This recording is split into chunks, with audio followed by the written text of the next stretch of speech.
Hey everybody, we are joined today by an incredible guest who's actually become a very good friend of mine in recent years. Her name is Elaine Willman, and she is probably one of the nation's foremost authorities on federal Indian policy and some of the problems thereof. The fringe radical left likes to demonize her as an anti-Indian, even though she's actually an Indian. Her mom was a Cherokee. Her husband is a direct descendant of Sacagawea. But Elaine is just a fount of knowledge and wisdom when it comes to federal Indian policy. And with the recent Supreme Court ruling, and she's got a new book out, we just had to have her on. Elaine, thank you so much for being with us. Well, thank you, Alex. It's very nice to catch up with you, and I appreciate the chance to talk to you about this recent ruling and the new book. I would like to just put in a quick disclaimer so that viewers listening for the first time understand where I'm coming from.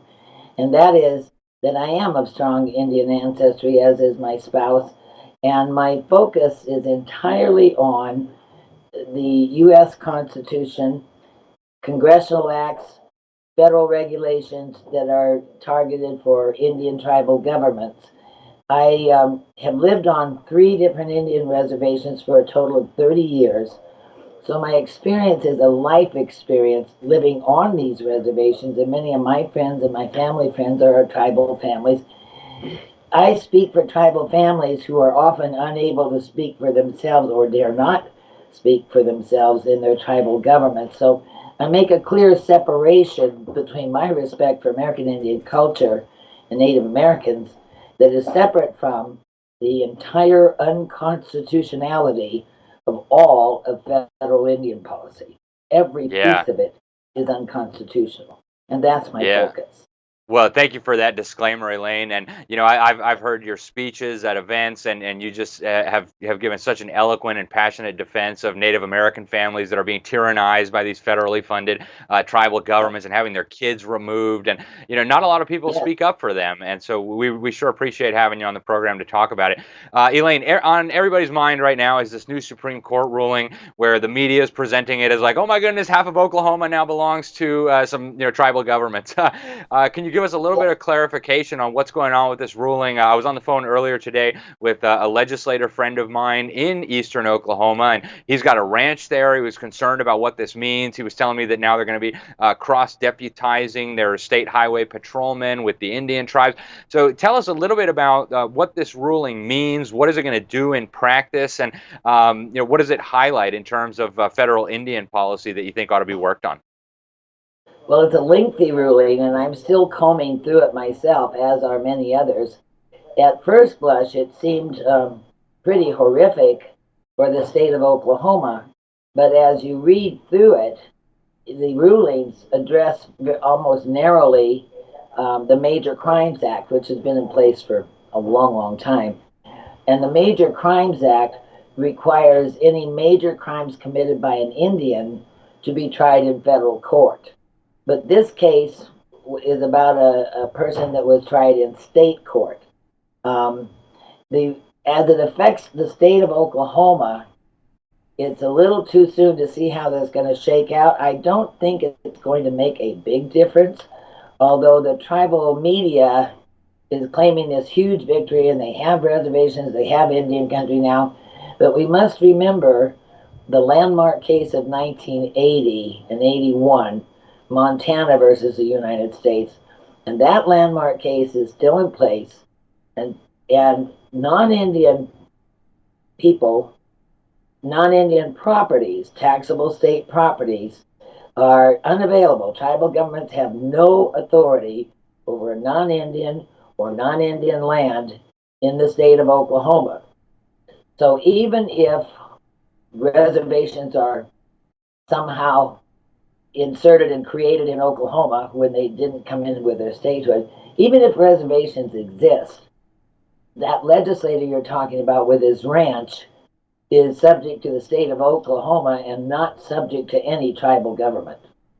Does that make sense? Okay. Yeah, that does. Well, thank you very much for that Yeah, clarification, Elaine. I think a lot of people in yeah, Oklahoma will be relieved to know yeah. that.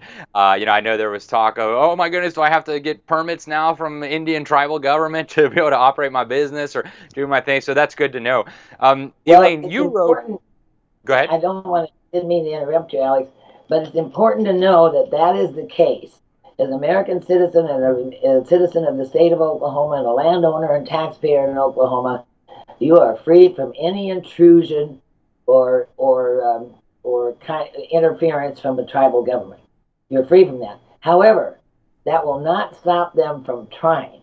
They will go out to folks that don't know, because that happens on all the reservations I've lived on. They'll go out and say, well, you have to get a permit. Well, if somebody doesn't know any better, they'll get one. So it's important for the people in Oklahoma to educate themselves. The people on all of our reservations are predominantly non-Indian and predominantly state properties. Tribal governments have authority over their federal trust land only and their tribal members. But they always speak in broad terms like, oh, this is our whole reservation and we have authority over everything. And it's just not so. Yeah, I remember in your book, your excellent book, Going to Pieces, which I reviewed some time ago. Phenomenal book, by the way. You talked about these federally funded tribal governments will send out their police teams and they'll terrorize, non-Indians and tell them you got to do this, you got to do that. But I guess technically they don't have the authority to do that, so that's good to know. Elaine, you have a new book now, American Tribal Tyranny. I just can't wait to get through this and read it, but give us a kind of a sneak preview. What can we look forward to learning about in this book? And then tell us also, how can people get a copy? Well, it's available on Amazon and Barnes & Noble and all the major websites, American Tribal Tyranny. And it's very different, Alex, from the first two books I wrote.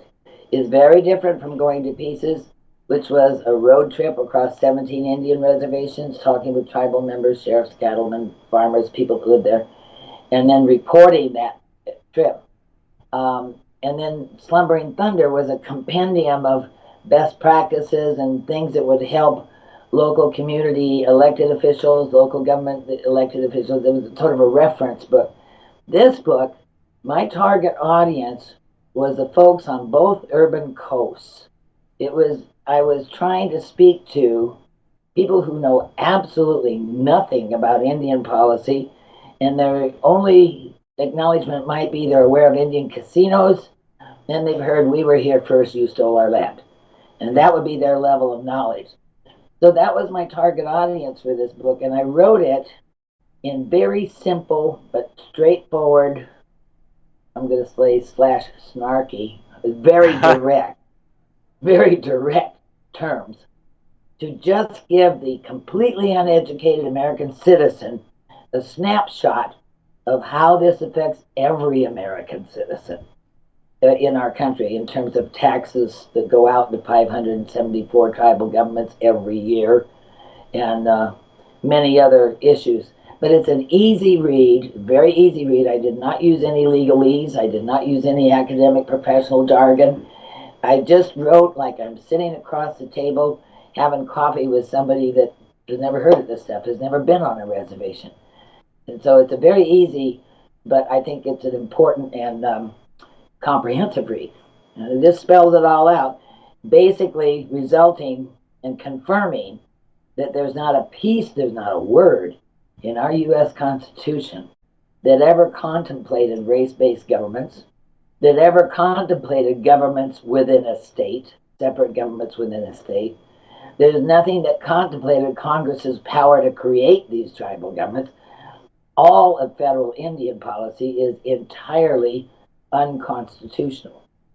But it grew like Topsy from a hoax. Literally from a feud between two great men in the 1830s, and that would be President Andrew Jackson and Chief Justice John Marshall. They were both Virginians, acquainted with each other, grew up together, and were fierce adversaries all of their lives. President Jackson was a populist. He was a states' right guy and a populist, and he believed in the state's authority and the separation of powers and a limited federal government. Chief Justice John Marshall believed in a strong central government. And so when the Cherokees said, we have jurisdiction over our lands in Georgia, Jackson said, oh, no, you don't. And that triggered the unfortunate Trail of Tears. And when that happened, Chief Justice John Marshall just conveniently gets 3 Indian law cases up in front of his court and could find nothing in our Constitution to confront Jackson. So he drew from British international law and ruled a federal trust relationship with individual Indians. That the federal government has a trust relationship with individual Indians. That was in the early 1830s. That was the beginning of this federal Indian policy.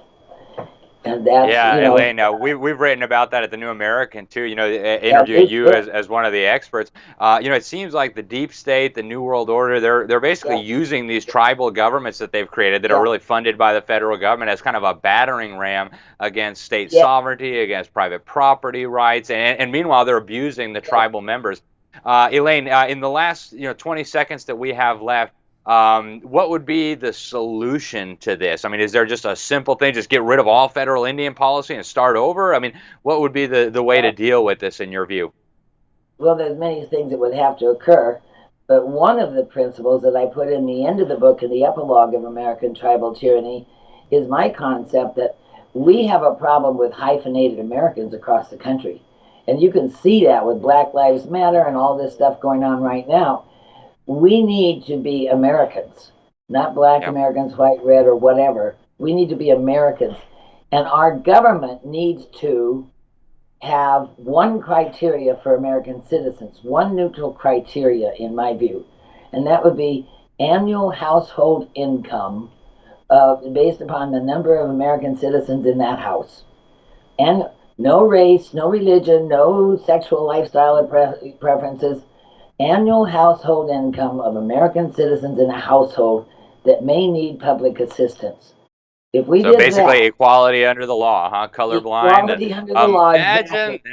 wow, equality, Yeah. And I guess you're a racist for believing in equality, huh? Downsize a number of federal agencies, and wouldn't that put every American as an American on a level playing field with everybody else, and wouldn't every household that needed help get it?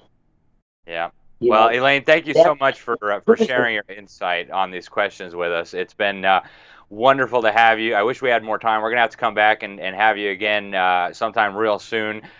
So that book, again, guys, is American Tribal Tyranny. You can get it anywhere decent that books are sold. Amazon, Barnes & Noble, take your pick. Elaine, once again, thank you for your work. Thank you for being with us, and we look forward to chatting with you again very, very soon.